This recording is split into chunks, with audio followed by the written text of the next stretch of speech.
Assalamualaikum warahmatullahi wabarakatuh. Waalaikumsalam warahmatullahi wabarakatuh. Selamat pagi Pak Ibu semuanya. Selamat pagi. Baiklah, terima kasih atas kesempatan. Halo. Terima kasih atas waktu dan kesempatan yang telah diberikan kepada saya. Untuk kali ini saya akan berbagi praktik baik mengenai keterampilan menjahit untuk anak tunagrahita ringan di SLBN nomor 0 Masintan. Praktik baik ini melalui proses atap. Yang pertama awal. Awal di sini yaitu adanya rasa keingintahuan dari peserta didik mengenai cara pembuatan jahitan seperti tas kain, keset kaki, kotak tisu, serbet, pakaian, dan lainnya. Biasanya mereka kalau kita pakai pakaian yang baru ya, biasanya nanya, ibu bajunya bagus, ya bajunya bagus, atau pakai tas kain. Dulu Bu Vera juga pernah ya tas kain, bagus tasnya, beli di mana Bu? Kita bisa buat seperti itu ya, meminta kepada peserta didik. Kita bisa buat kalau kalian mau, dan kita dengan bersama guru kita pasti bisa untuk membuat sebuah karya. Atau kotak tisu juga bisa, serbet, pakaian juga, pakaian yang mudah-mudah ya, seperti celana pendek atau rok atau baju tidur yang tidak banyak model, itu bisa. Saya yakin pasti bisa. Dan yang kedua, karena adanya rasa keingintahuan dari peserta didik di sini, menumbuhkan semangat kita sebagai tenaga pengajar untuk memberikan pengetahuan keterampilan kita miliki melalui sarana dan prasarana sekolah yang ada. Dan di sini juga kita sekaligus memberikan kemandirian kepada peserta didik agar mereka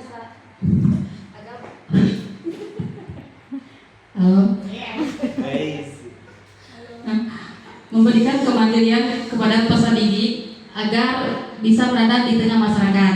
Anak tunagrahita, terutama anak tunagrahita ringan, di balik keterbatasan dan kekurangan segi fisik dan intelektual mereka juga mempunyai bakat dan kemampuan yang bisa kita kembangkan. Yang diharapkan nanti mereka ketika tamat atau tidak sekolah lagi di sekolah ya, mereka bisa berada di tengah masyarakat. Ini untuk awalnya. Yang merupakan tantangan di sini anak tunagrahita. Seperti kita ketahui ya, anak tunagrahita ringan itu karena mempunyai kemampuan yang berbeda-beda.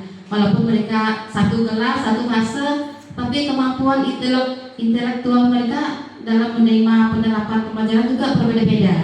Di sini juga merupakan tantangan kita sebagai tenaga pengajarnya. Dan yang kedua yaitu kemampuan fisik.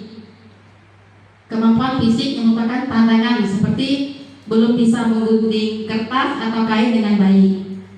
Kebanyakan mereka dari awal untuk menggunting kertas mungkin kesulitan ya, sebelum kita ajarkan belum mampu terbalik atau menyerong tidak sesuai dengan arah yang kita berikan. Itu juga merupakan tantangan kita di sini dan memberikan keterampilan menjahit. Apa itu tunagrahita? Di tantangan tadi sudah saya paparkan sedikit mengenai anak tunagrahita ya, terutama anak tunagrahita ringan. Bapak Ibu di sini pastinya sudah mengetahui ya anak tunagrahita. Mungkin sini ada yang bisa membantu saya, apa itu anak tunagrahita? Pak Jul, ayo.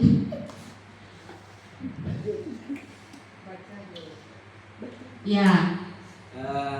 Kekurangan terbatasan dari segi mental intelektualnya di bawah rata-rata normal ya. Iya. IQ 50 sampai 70. Iya, makasih Pak Jul ya. Sama-sama. Jadi anak tunagrahita itu seseorang atau anak yang mempunyai keterbatasan atau kekurangan dari segi mental intelektualnya, itu di bawah rata-rata normal antara 50 sampai 70.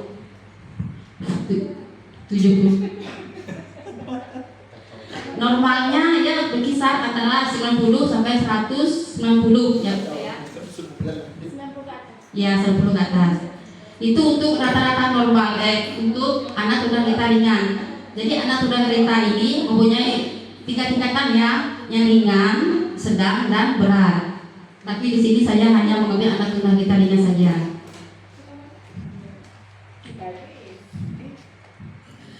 Yang selanjutnya sangat diperlukan kesabaran dan ketelatenan tingkat tinggi.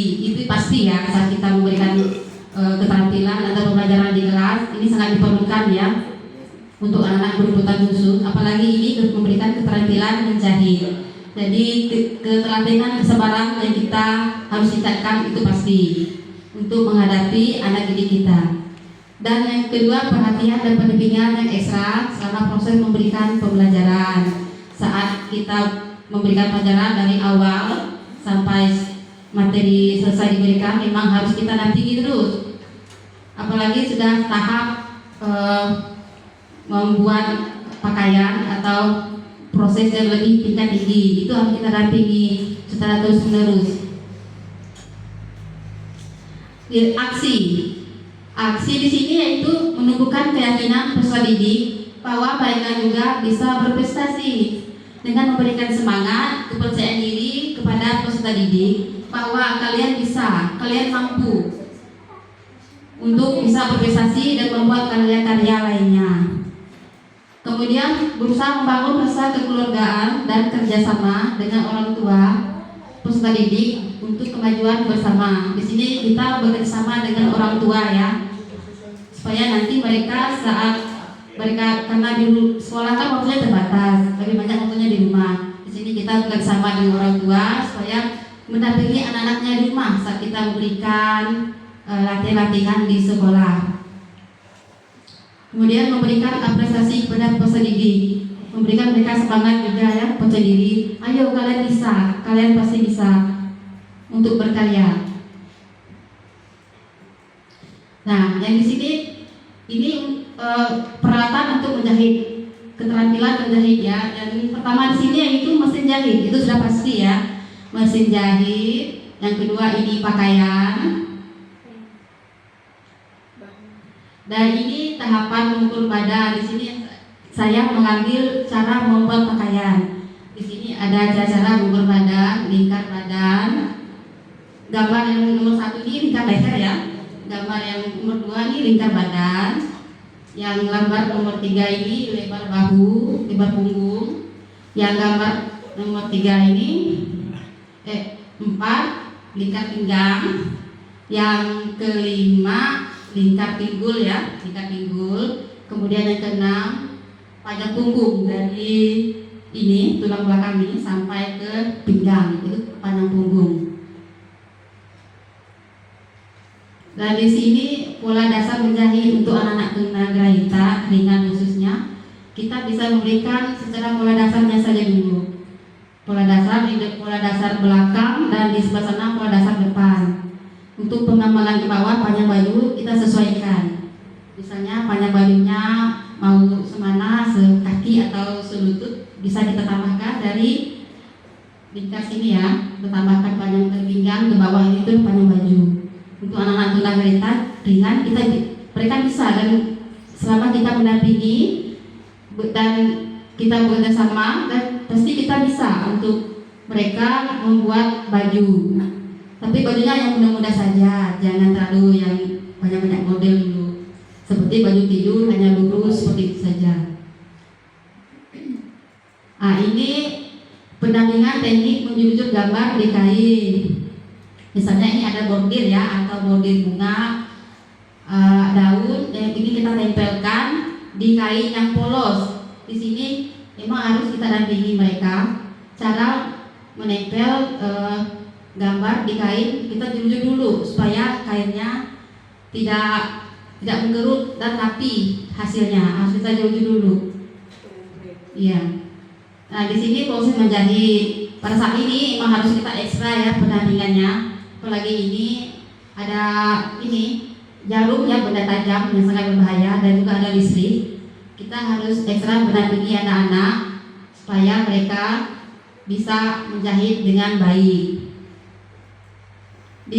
Hasil dari praktik baik saya ini, pembelajarannya, yaitu dengan keyakinan yang diberikan, peserta didik bisa berprestasi dan bisa berkarya. Dengan kita berikan semangat, percaya diri pada mereka bahwa mereka bisa layaknya anak-anak normal lainnya dan mampu untuk membuat karya. Kemudian peserta didik sangat menyenangi atau antusias ya memberikan mengikuti keterampilan yang kita berikan dari hasil dan keterampilan yang dihasilkan. Demikian praktik saya berikan kepada moderator.